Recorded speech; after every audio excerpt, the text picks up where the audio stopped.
Birotteau 3, portrait, molineux, propriétaire.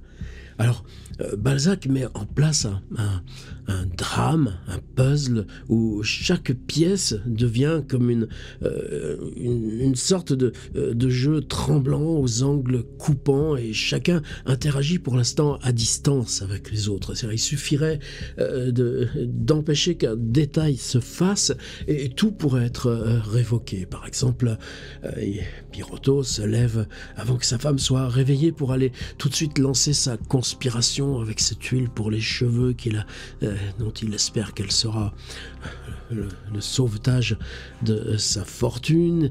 Il envoie un jeune architecte ambitieux pour établir les plans des transformations pour ce bal qu'il prévoit. De l'autre côté, on a du Tillet, un ancien commis qui justement a piquer de l'argent à Birotteau, et c'est pour ça qu'il lui voue une haine tenace. Et ce du Tillet qui va être l'origine de la grosse machination. De l'autre côté, ce qui se passe autour de ce notaire Roguin. Ensuite, tout le monde là de cette bourgeoisie lente, mais qui est dépositaire d'une sorte de pouvoir là implacable, avec le nom Popinot. Et Birotteau donc souhaite, il a sa boutique, et au premier étage il veut louer à côté. C'est un pauvre homme qui vend des parapluies.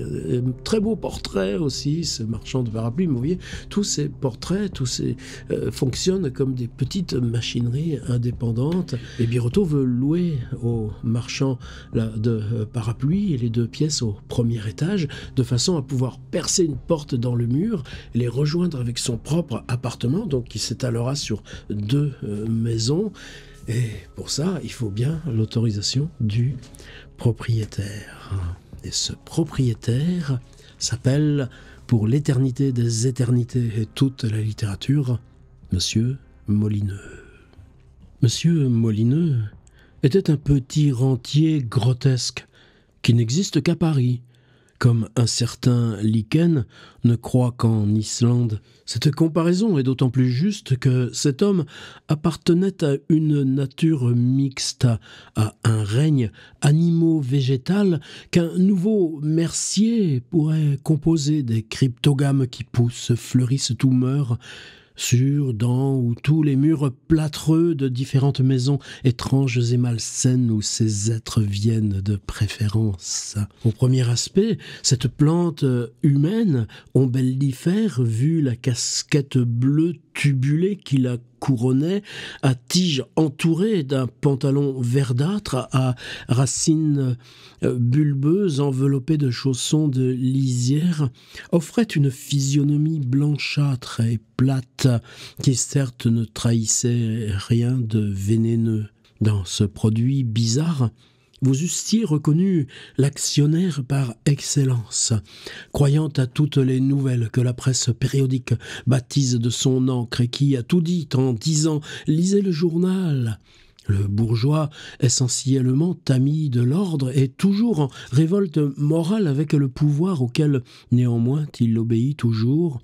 Créature faible en masse et féroce en détail, insensible comme un huissier quand il s'agit de son droit et donnant du mouron frais aux oiseaux ou des arêtes de poisson à son chat, interrompant une quittance de loyer pour seriner un canari, défiant comme un geôlier, mais apportant son argent pour une mauvaise affaire et tâchant alors de se rattraper par une crasse avarice. La malfaisance de cette fleur hybride ne se révélait en effet que par l'usage. Pour être éprouvée, sa nauséabonde amertume voulait la coction d'un commerce quelconque où ses intérêts se trouvaient mêlés à ceux des hommes. Comme tous les Parisiens, Molineux éprouvait un besoin de domination. Il souhaitait cette part de souveraineté plus ou moins considérable exercée par chacun, et même par un portier sur plus ou moins de victimes, femmes, enfants, locataires, commis, cheval, chien ou singe, auxquels on rend par ricochet les mortifications reçues dans la sphère supérieure où l'on aspire. Ce petit vieillard ennuyeux n'avait ni femme, ni enfant, ni neveu, ni nièce. Il rudoyait trop sa femme de ménage pour en faire un souffre-douleur, car elle évitait tout contact en accomplissant rigoureusement son service. Ses appétits de tyrannie étaient donc trompés. Pour les satisfaire, il avait patiemment étudié les lois sur le contrat de louage et les murs mitoyens. Il avait approfondi la jurisprudence qui régit les maisons à Paris, dans les infiniment petits des tenants, aboutissants, servitudes, impôts, charges, balayages, tentures à la fête-Dieu, tuyaux de descente, éclairage, saillies sur la voie publique et voisinage d'établissements insalubres. Ses moyens et son activité, tout son esprit passaient à maintenir son état de propriétaire au grand complet de guerre. Il en avait fait un amusement, et son amusement tournait en monomanie. Il aimait à protéger les citoyens contre les envahissements de l'illégalité, mais les sujets de plainte étaient rares.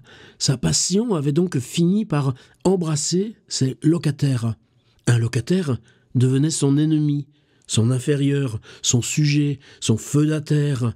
Il croyait avoir droit à ses respects et regardait comme un homme grossier celui qui passait sans rien dire auprès de lui dans les escaliers. Il écrivait lui-même ses quittances et les envoyait à midi, le jour de l'échéance.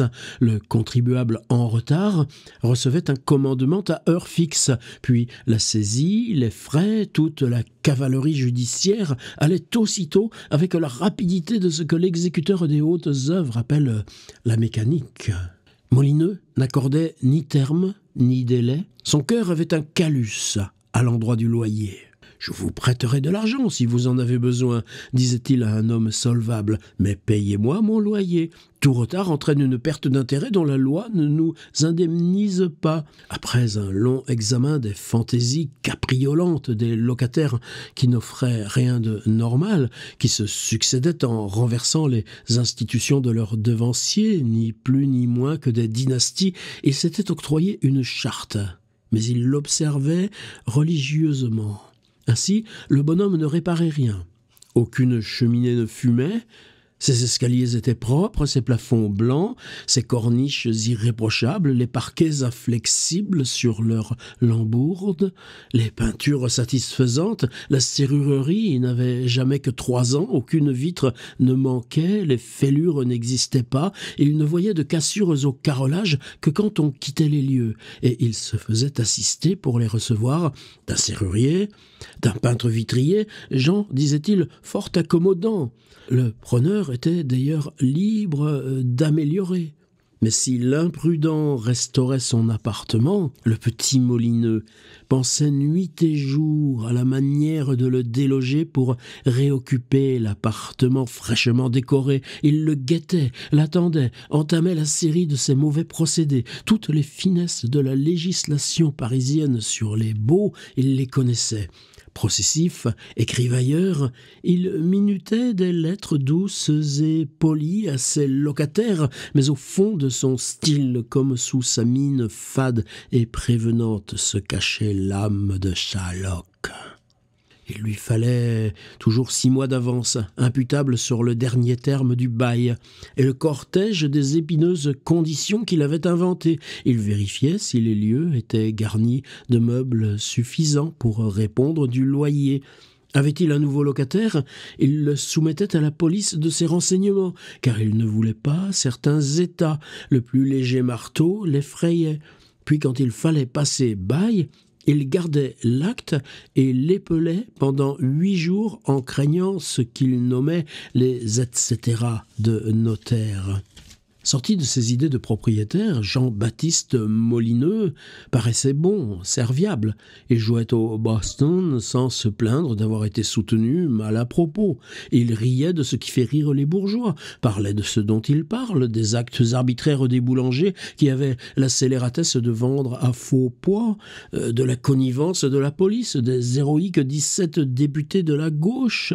Il lisait Le Bon Sens du curé Mélier, et allait à la messe, faute de pouvoir choisir entre le déisme et le christianisme, mais il ne rendait point le pain béni et plaidait alors pour se soustraire aux prétentions envahissantes du clergé. L'infatigable pétitionnaire écrivait à cet égard des lettres aux journaux que les journaux n'inséraient pas et laissaient sans réponse. Enfin, il ressemblait à un estimable bourgeois qui met solennellement au feu sa bûche de Noël, tire les rois, invente des poissons d'avril, fait tous les boulevards quand le temps est beau, va voir patiner, se rend à 2 heures sur la terrasse de la place Louis XV les jours de feu d'artifice avec du pain dans sa poche pour être aux premières loges.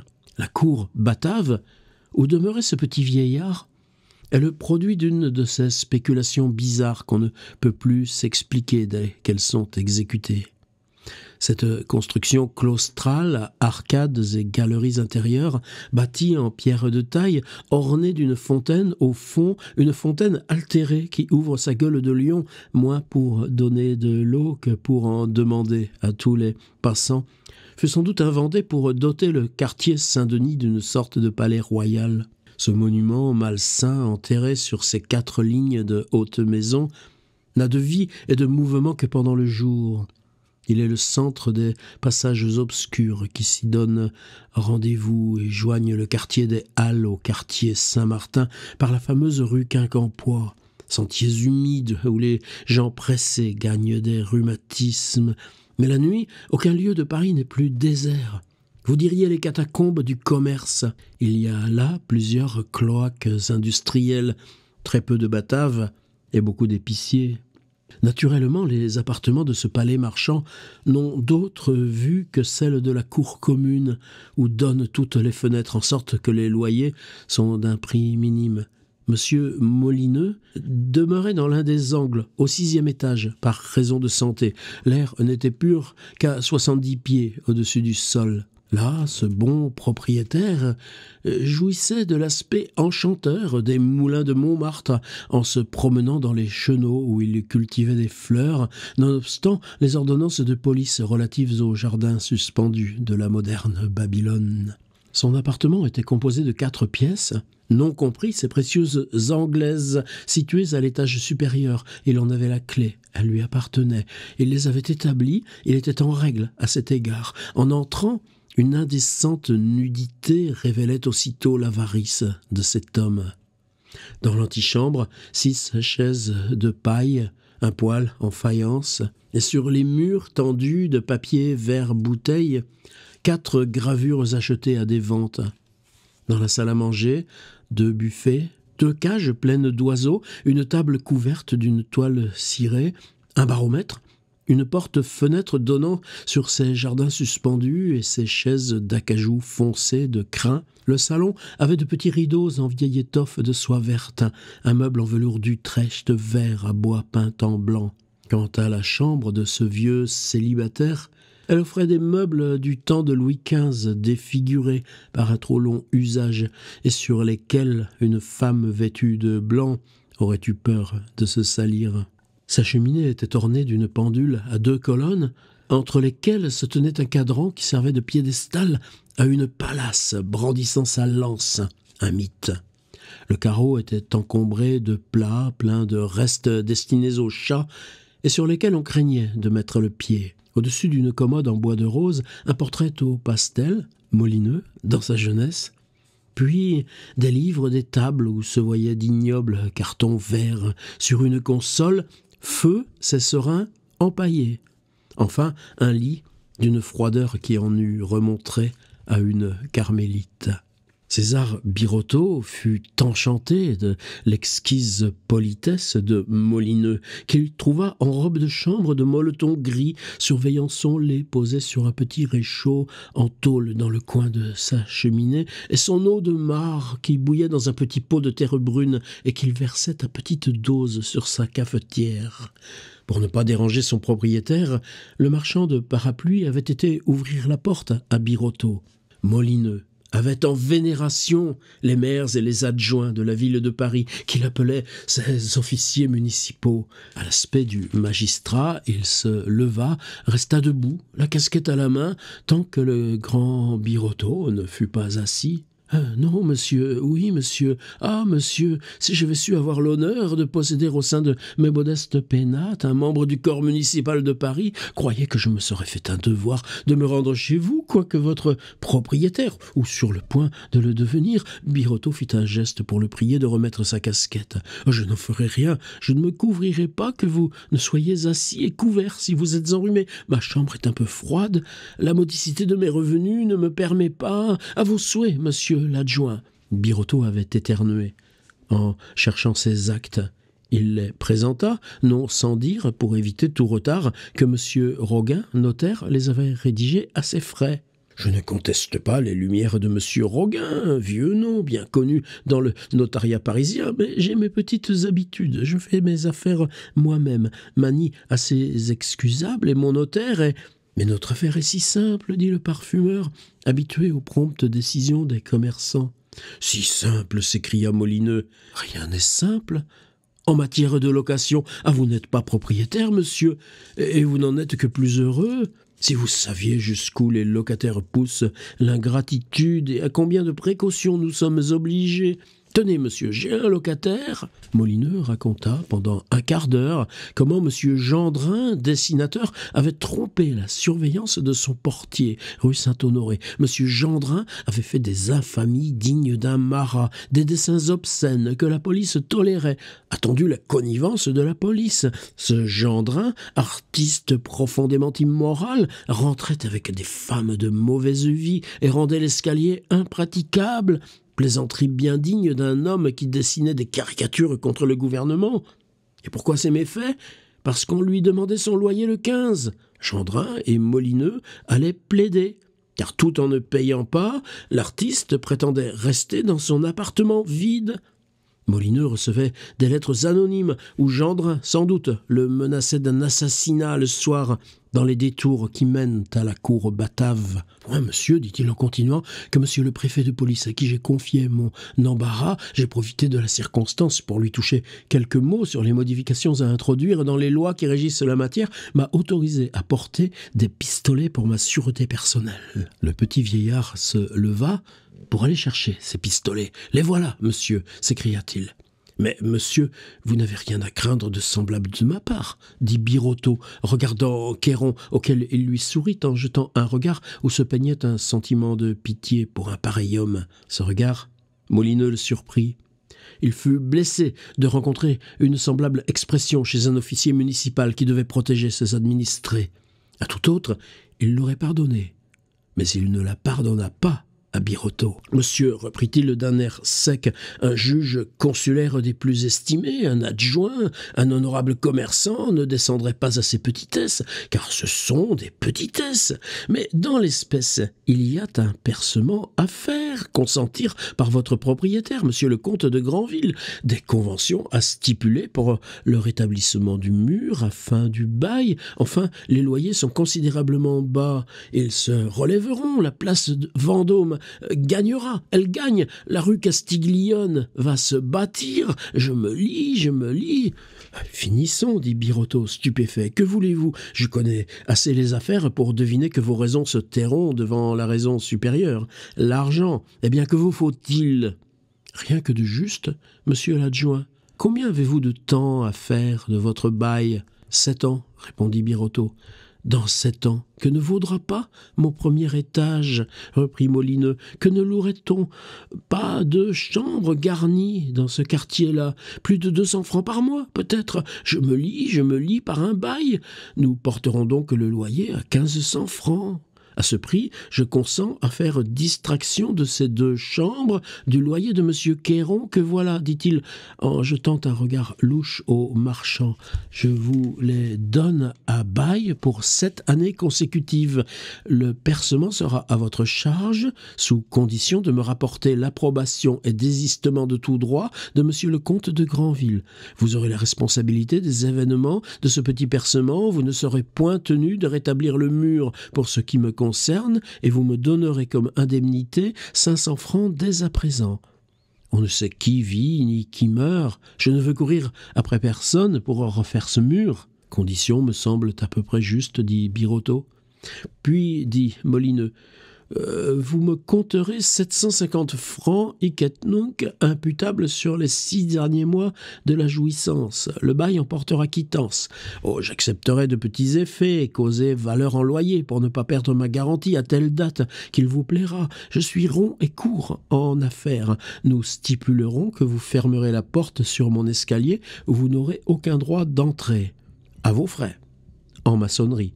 Rassurez-vous, je ne demanderai point d'indemnité pour le rétablissement à la fin du bail. Je la regarde comme comprise dans les 500 francs. Monsieur, vous me trouverez toujours juste. Nous autres commerçants ne sommes pas si pointilleux, dit le parfumeur. Il n'y aurait point d'affaire possible avec de telles formalités. Oh, dans le commerce, c'est bien différent, et surtout dans la parfumerie, où tout va comme un gant, dit le petit vieillard avec un sourire aigre. Mais monsieur, en matière de location, à Paris, rien n'est indifférent. Tenez, j'ai un locataire, rue Montorgueil. Monsieur, dit Birotteau, je serais désespéré de retarder votre déjeuner. Voilà les actes, rectifiez-les. Tout ce que vous me demandez est entendu. Signons demain, échangeons aujourd'hui nos paroles, car demain mon architecte doit être maître des lieux. Monsieur, reprit Molineux, en regardant le marchand de parapluies, il y a le terme échu. Monsieur Queyron ne veut pas le payer. Nous le joindrons aux petits effets pour que le bail aille de janvier en janvier. Ce sera plus régulier. Soit, dit Birotteau. Le sou pour livre au portier. Mais, dit Birotteau, vous me privez de l'escalier, de l'entrée, et il n'est pas juste. Oh, vous êtes locataire, dit d'une voix péremptoire le petit Molineux à cheval sur le principe. Vous devrez les impositions sur des portes et fenêtres et votre part dans les charges. Quand tout est bien entendu, monsieur, il n'y a plus aucune difficulté. Vous vous agrandissez beaucoup, monsieur. Les affaires vont bien. Oui, dit Birotteau, mais le motif est autre. Je réunis quelques amis, autant pour célébrer la délivrance du territoire que pour fêter ma promotion dans l'ordre de la Légion d'honneur. Ah, dit Molineux, une récompense bien méritée. Oui, dit Birotteau, peut-être me suis-je rendu digne, etc., etc. Voilà, troisième incursion dans César Birotteau, portrait de Monsieur Molineux, propriétaire, en l'honneur de tous les propriétaires que chacune et chacun d'entre nous auront connus à un moment donné de leur vie ou encore. C'est une drôle d'espèce, hein, vous croyez pas?